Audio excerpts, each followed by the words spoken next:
Next, we're going to hear from Rogge Dunn, managing partner of Rogge Dunn Group. Rogge represents wirehouses, FAs, RIAs, and entrepreneurs, financial industry, and private equity matters. He handles regulatory issues, wrongful discharge, moving teams, non-competes, partnership dissolutions, and prom note defense. Thanks, Rogge. Thank you. It was with some trepidation that I agreed to follow the powerhouse of Paul Dietrich, and then afterwards facing the murderer's row of Tony, Cheryl, and Brian Hamburger. So I looked for some words of encouragement from my wife. You might know where this story's heading.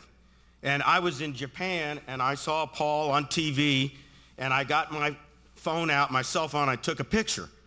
And later when I got back to Dallas, I talked to my wife, and I reminded her that I'm going to be following Paul today. And I said, honey, this is how I want my hair to look. And she said two things. She said, well, first of all, you're too old to pull that off. And then even worse, she said, you don't have enough hair to get it nice and curly like that.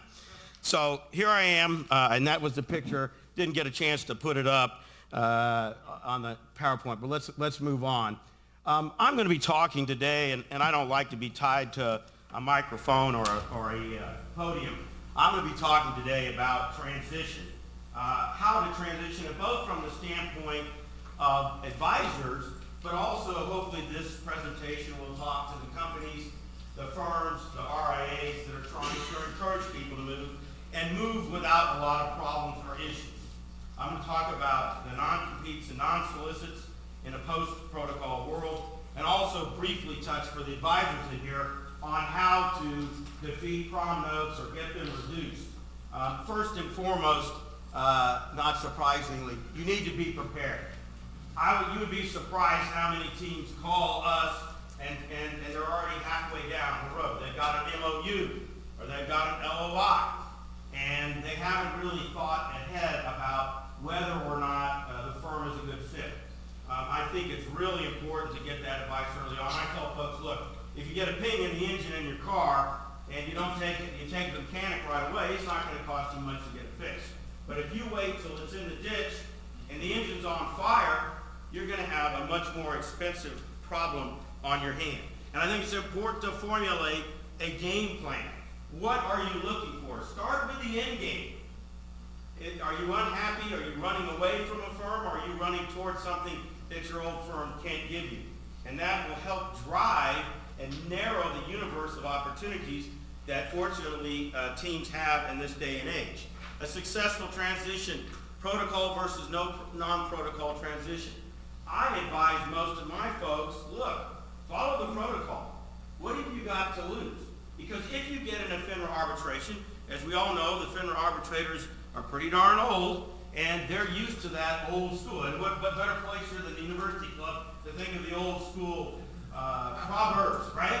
In other words, we do things right. We didn't even have to do protocol, but we did because it was the right thing by our clients and the right thing by all the people involved. When we're talking about planning ahead, I think it's important that you get a buy-in from NewCo, right? I mean, so many times advisors are excited about the money or the platform or the architecture, but they don't get the agreement of NewCo that they're going to be able to transition the way they want to, which will enable you to ACAT most of your AUM over there. So are they going to allow a wedding announcement? Many firms, as you know, Goldman Sachs and others have moved away from non-competes, and they use garden leave, which, in my view, is nothing more than a non-compete dressed up in sheep's clothing, right? It's effectively a non-compete when they tell you, okay, you've announced you're leaving, we're putting you on garden leave for 60 days, we're cutting off access to computers, go home and don't call your clients. Well, what's that? That's a harshest form of non-competes. But many firms, the NewCos, the acquiring firms, are afraid. You know, and the reality is the in-house counsel at these firms, all they want to do is avoid a TRO, FINRA arbitration. The branch manager wants you to ACAT over as much as you want, and that's your goal as a departing team. But if you don't have the cooperation, I moved a number of teams recently from big firms, folks with 2 and 3, 4 million AUM, and NewCo says, we don't want you calling anybody. So then they face the unenviable position of trying to decide, well, are we going to have our assistants call? And people even go so far as to have burner phones, right? Because they know that the new code and old code are not going to subpoena the wealthy, high net worth individuals. Of course, they probably couldn't get them to show up, but they're not going to embroil them in a FINRA arbitration. So there's a lot of work that needs to be done to decide what new code should, because if you go to one firm and the other firm has about the same positive benefits in terms of platform architecture, pay, etc., and one's going to let you aggressively seek out, then do it. There's a lot of plays out there. Sometimes you've got one member of a team in California that doesn't recognize non-competes, another member of a team in another state, and so you can let that one leave and say we're not going to observe garden leave. There's a lot of ways to be aggressive on this that needs to be thought about at the beginning. If you're leaving, one of the things you should do is ask NewCo, will they indemnify you? Oftentimes they won't put that indemnity in writing, and that's sometimes a concern. How do I know you're going to really back me up? But it's hard to get it, I found, in writing. But certainly you want to verify, if they say we will indemnify you, verify your departure instructions. Why? Because almost every indemnity is going to say, as long as you follow our protocol, if you will, or private protocol for transitioning from old code to new code, we'll indemnify you. But if you go outside the bounds of that, you download some list, you plug in a thumb drive or take materials in the dead of night, then we're not going to indemnify, and that might even lead to a situation where they aren't going to defend you. So that's really important to recognize that. Okay, so you want to look at all the goals that they have and understand the dynamics of what NewCo is going to provide. A lot of times they'll say, okay, well, we'll give you a free attorney, right? And the attorney's going to defend NewCo and you. Well, there could be differences there, and what that is, and recognize that the attorney regularly represents NewCo and regularly helps transport new people to NewCo, and he's not necessarily got your best interest at heart as the team is moving, right? He's going to be beholden to the in-house counsel, and he may not be as aggressive. And so certainly with regard to not just the deal terms, but the transition, a big team is usually going to want to have their own advice, okay? Because NewCo's and in-house counsel's goal is to avoid arbitration or litigation at all costs. And I actually had in-house counsel say to me, well, look, we know they're not going to bring, they're leaving 20% or 30% of AUM on the table because we're making them not return calls. But that's we're looking at the long run. Well, if you've got a high net worth individual that's got hundreds of millions of dollars invested in you, and you don't call them, and return their call, I don't think that money is going to be ACAT'd over in 60 days when the garden leave provision is over. All right. Remember, while you're still at old code, you have a fiduciary duty in most states as an employee, a duty of loyalty. So how do you stay out of trouble with old code? Don't take or receive old code's property. I don't know how many people think that I've got to have all this client list. Well, guess what? You can usually recreate that very easily after you leave. With all the social media information, LinkedIn, etc., we can recreate the client list pretty darn easily. So be very careful about thinking you need that. Certainly get the advice of an attorney before you take anything like this. Don't ask others, I left something in my office. You please go get that in the dead of night. And then they want to run be the hero of old code and say, they're asking me to take things out of office. Even if you think it's your own property, it's better to send a letter saying, you have not returned all of my property than going and getting it yourself. Don't download anything from their computers. Don't say, I've got some personal stuff on my computer, so I'm deleting all this on the company's computer. People will assume the worst. If you've got personal property on there, then you can ask them to delete it, and there'll be a protocol to do that. But don't take it in your own hands. I've had people say, well, guess what? 2 weeks before I leave, I'll print out my client list. I won't download anything. Well, there are programs that most firms have now that monitor your percentage of printouts. And if you're looking back for 3 months and they say, this person printed out an average of 100 hard copies a week, and then 2 weeks before you leave, it's 5,000 a night for 3 nights or something.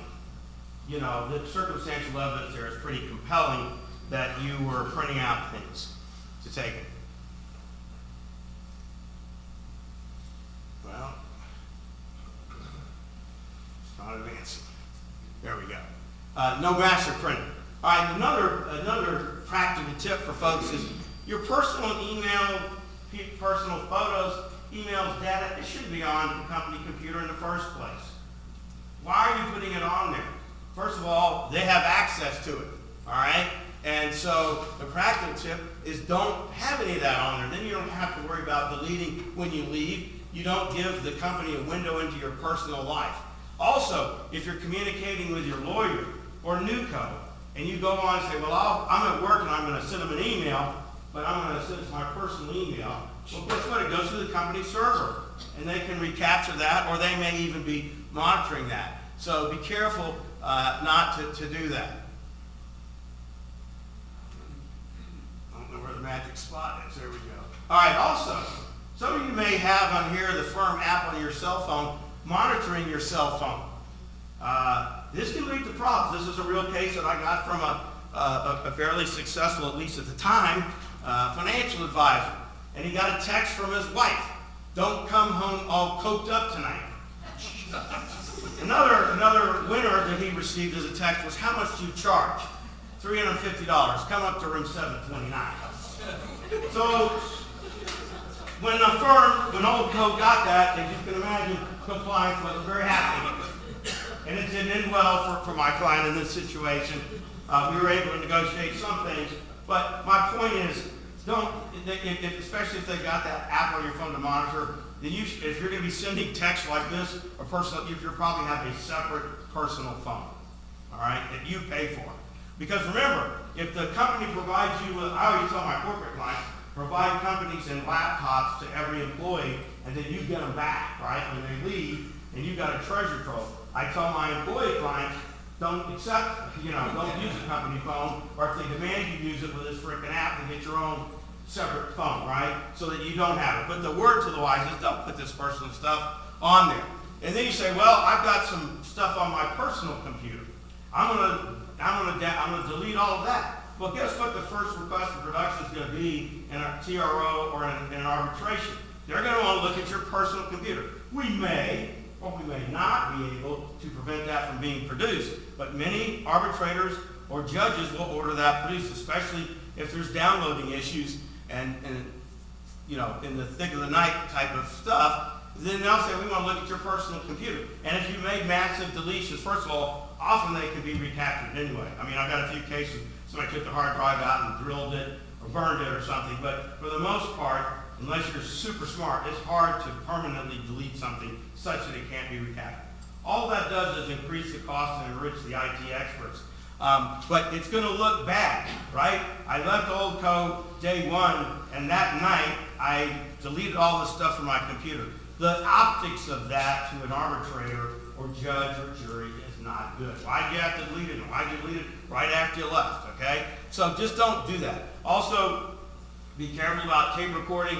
Generally, I see about 30% of the cases now where people have tape recorded, but many states have laws, and there's many states that are called so-called two-party states, where both people have to consent, and it's a criminal offense in Florida, I think Massachusetts, and a number of other states where you can get in trouble for tape recording. And again, an arbitrator doesn't look favorably on that. Now look, if you've got a boss that's saying, hey, you've got to have sex with me, or you're going to be fired, or if you want to get this promotion, you've got to do X, Y, or Z. In that situation, the jury consultants, in my experience in trials and arbitrations, that's something worth recording. But many times if you're trying to trap them saying, you wanted me to force people to put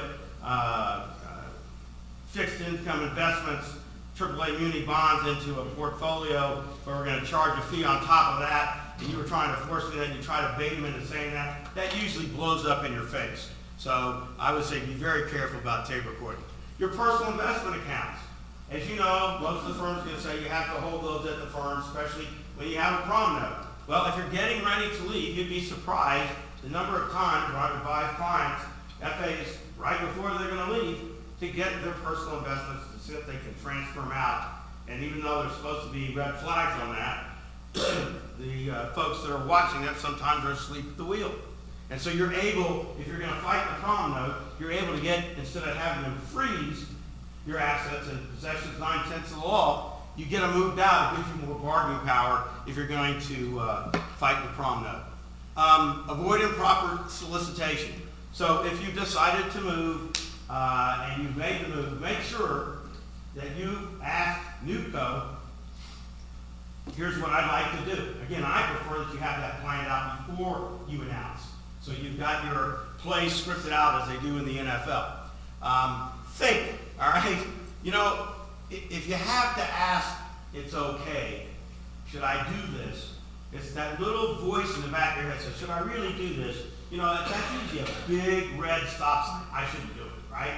Should I tell this joke? Some people might do that. Don't ask it. Tell the joke, right? Same thing in terms of solicitation. So if you've got the slightest doubt, consult your attorney in NewCo. Don't sign anything that Old Co gives you.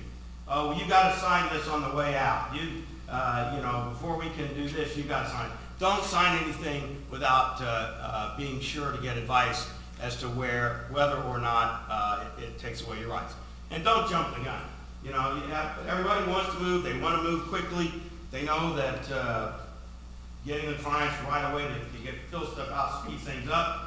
Obviously, you want to have a qualified team at NewCo that knows their procedures. I can't tell you the number of times I've had frustrated FAs call me and say, my clients had to fill this out 3 or 4 times, and they're getting really angry, and they're beginning to think NewCo doesn't have this act together. Why should I be moving? And so people are keen to get everything done before they announce. Remember, there are a number of states, and this privacy is a big issue.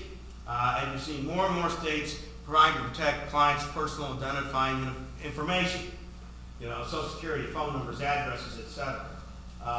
And what you'll find on privacy, you can take the most white-collar conservative Republican you want that's on a jury or would be an arbitrator, and if it was a case where somebody lost their arm in a threshing accident, you know, in the fields where they were threshing up wheat or cotton or something, and they say, well, you know, he didn't deserve punitive damages, he lost one arm, he still got one arm. They can still work, right? You take that conservative person and put them in a case where their privacy was violated, and all of a sudden, that conservative person is going to be likely to award punitive damages because privacy is something that's disappearing, and the psyche in America is to protect privacy. Taking key documents that you own. All right, now, I've talked about don't own this, don't take this. Obviously, there are key documents that you're entitled to have that you should take. I can't tell you the number of times that FA's called and said, yeah, you know, I said, well, what does the handbook say about this? We might have a concern here. I said, well, I didn't bring the handbook. So you're entitled to have documents like a handbook, codes of conduct, the non-competes, the non-disclosure agreements, non-solicits, your deferred comp and awards. It's really important that, you know, if you're smart, you're getting that out 60 days or 90 days before you leave. If you're smart, you got it at home right now, and you got a copy at your mom's house, right? That's the smart way to do it, is to be prepared so you have those documents. Because everybody's busy, and then where did I put that? And guess what? The last thing you want to do is be calling up and asking the benefits office for all of those documents. I had a case for a very, very successful FA at Goldman Sachs, and he was worried and nervous, and he kept calling the benefits and said, what's my stock worth today? And then next week, what's it worth tomorrow? How many shares can I take? Because Goldman has a confusing system where they you get the shares vested, but then they're not delivered and in your possession for another year. And guess what? The friendly folks at Benefits did. They called up the branch manager, and then they talked to in-house counsel, and they say, I think so-and-so's getting ready to leave. Why is that? Well, he's calling about every other week asking about when this stock is going to invest and when he can sell it and when he can take the money. So you don't want to set up any potential red flags to give them an early warning. Another thing, professional departure from Old Co. You know, most people are leaving because they're not happy. And the tendency is to give them the old, hey, you know, good riddance, let's see you later. That's the wrong approach. Even if you got to swallow your pride, I highly recommend that you be the consummate professional or as my granddad used to say, lay on a little applesauce. All right? So they'll talk to the branch manager and say, hey, look, it's been a pleasure. I've learned so much working with you. It's one of the most difficult decisions of my life, but I had to move on for my clients. I wanted to retire, but I had no choice. I need to take care of my clients. You always want to be client-centered. But, you know, you say to the branch manager, we may see you again. I may see you. And branch managers move just like teams do. So why burn the bridge? And guess what? Sometimes, I've seen this happen, in-house counsel or whoever the head of the department is asked the branch manager, what should we do? And they say, good old Jane, she was great, let's leave her alone. She left professional. And when you go in and shake their hands, instead of, I've had teams literally resign and give the resignation letter to the branch manager's assistant when they knew the branch manager was 1,000 miles away at a wedding, right? Compare those two approaches and which one they're going to be more likely to come after the team and get aggressive. So think about that in terms of, now the resignation letter is a very important piece of evidence. It's usually exhibit number 1 if you go to an arbitration or a TRO. And there's nothing more important than contemporaneous evidence, documents, emails, what was said at the time before the quote-unquote lawyers got involved and started spinning and shaping the evidence. Think of our last couple of Supreme Court nominees, right? It's a he said, she said, or he said, And what do people want? Well, I want to see the diaries. I want to see the calendars. I want to see the documents created contemporaneous with those events and before the raw evidence, if you will. So it's very important. A lot of people, and sometimes you get a fight with NUCO because they want you just to do a plain vanilla resignation letter. But if I'm trying to help my FA team that's leaving, the letter that I write says, I wanted to stay here and retire at Oldco. But because Oldco has bad pricing, or because Oldco is trying to force us to force clients into proprietary investments, because Oldco is going to make more money, and it's not in the client's interest, I'm forced to leave. And it's great, sometimes when you go to NUCO, you make a little bit less money, and you can tell the arbitrators, these folks took less money because they did what was right by their clients. And if you're client-centric, and this is true, no matter what walk of life or business you're in, if you take care of the clients first, everything else will take care of itself. So that's what you want to protect. The last thing you want to protect is that you're one of these job hoppers that's trying to monetize your T12 every 4 or 5 years, right? Say that helps on the prom note defense as well, you know. And so it's kind of like if you were married for a number of years and one spouse says, well, I'm dumping my spouse because here's a pretty alternative that's younger, and I'm going to dump my old spouse. But I don't want you to get all the property. Versus the spouse dumped you, ran out on you, and you were loyal throughout this thing until that happened. You should get more of the community property. So the other thing is no in-your-face announcements or press releases. This goes along with the professional departure from Oldco, doesn't it? That's like a red flag in front of them. This is a case I had not involving FAs, but basically they said the addition of this guy, Doug Stram, from Oldco is proof that Opteron is positioned to become the leading customer information provider for the energy industry. And they went in and talked about how he was the top guy at Oldco, and now they were going to develop new clients. Right? So they put it out there that that's why they hired this guy. Bad mistake. Be prepared if Oldco attacks. They may use your U5 as a weapon. They may sue you, harass you, or defame you to your clients.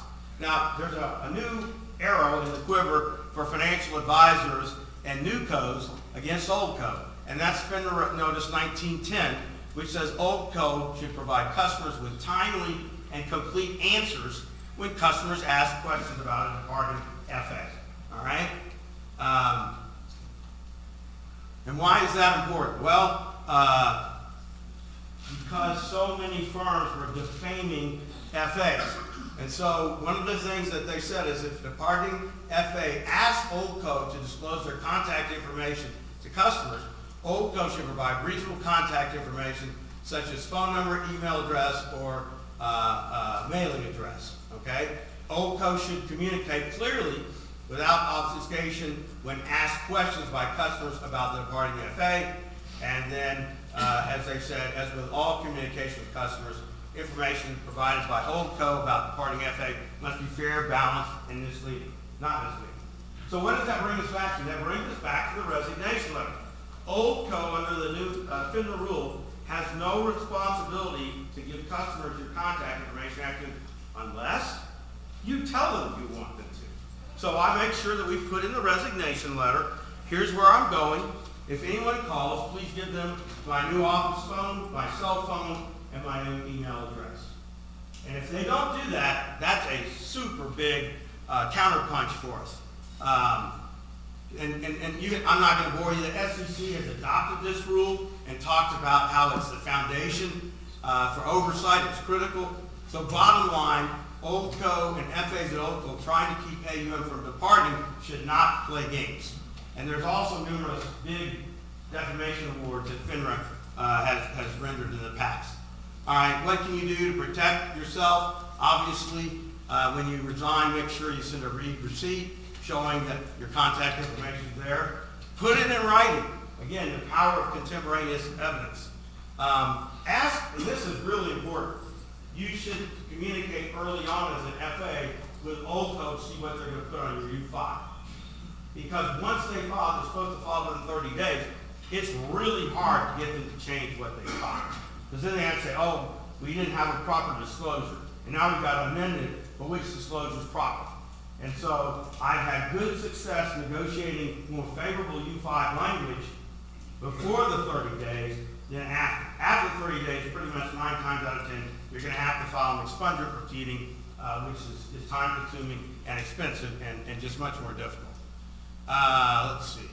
The transition process favors FAs. We've got FINRA Rule 2140, which I'm sure you're familiar with, which basically says Holdco's not supposed to stop customers from ACATing their investments over. Also, I think this is helpful. There's some great language from the SEC that I've got up here that shows that they support the customer's right to choose. And there's some great language about, hey, it's like a lawyer or a doctor, you've got a professional relationship, you know their risk tolerance, you know their family goal planning, etc. There's a distinction between an announcement and a solicitation in most rules. Again, in most states, if you just say, we've left, here's where we are, here's the contact information, and stop, in most states that's going to be okay. But I've got a lot of NewCo firms out there that say, we don't want you to do that. So you got to be sure that you get NewCo's buy-in to a wedding announcement. And then this is really good too. So if you're going to be in arbitration and somebody comes in and says, well, the law's quite clear in Tennessee that these non-competes are enforceable, and even doing a wedding announcement is a solicitation. Well, the great news, this is page 9 from the FINRA's arbitrator manual, and it says equity is justice. And then it goes beyond the written law, and it is equitable to prefer arbitration to the law of court. That is huge. That's right out of the arbitrator's manual, page 9, where it gives you an overview of the arbitration process. So we're always able to go into these FINRA arbitrators and say, I don't care what the law of New York says. I don't care what the law of Tennessee says. You're supposed to provide equity. And what could be more important than respecting a customer's right, an investor's right, to choose the financial advisor of their choice? These are not people, these clients are not owned by the firm. Strategy and tactics to win arbitration. Do you know how much time I have left? You got like 5 minutes. 5 minutes. All right, real quick. It's really important if you're in a FINRA arbitration, on whatever side you're on, to know your audience. Choose your venue. Have the so-called home court advantage. I'll give you an example. People have certain biases and prejudices. No matter how persuasive you think you are, you can't oftentimes break through that. Look, I could give the most compelling speech in the world, my most dynamic presentation ever, with all kinds of PowerPoints and exhibits, etc., saying why Obama's our greatest president, and if Hannity, Limbaugh, and Tucker Carlson from the audience, they're going to say crappy speech and you're wrong.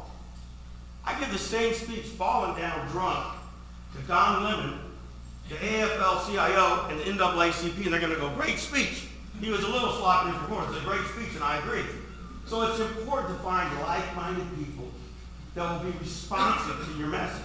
So when we go in arbitration, before we select those arbitrators, we don't simply just pull FINRA arbitration awards and JAMS awards and other awards. We go look on social media. Give you a perfect example. I had a client, and he was involved in a deferred competence denied. He had a really bad, forget the name of the condition of the eye, but a blind spot. And I said, and he said, when you have stress, it gets worse. So I said, well, what's the issue? He said, well, I like to hunt, and now I can't hunt.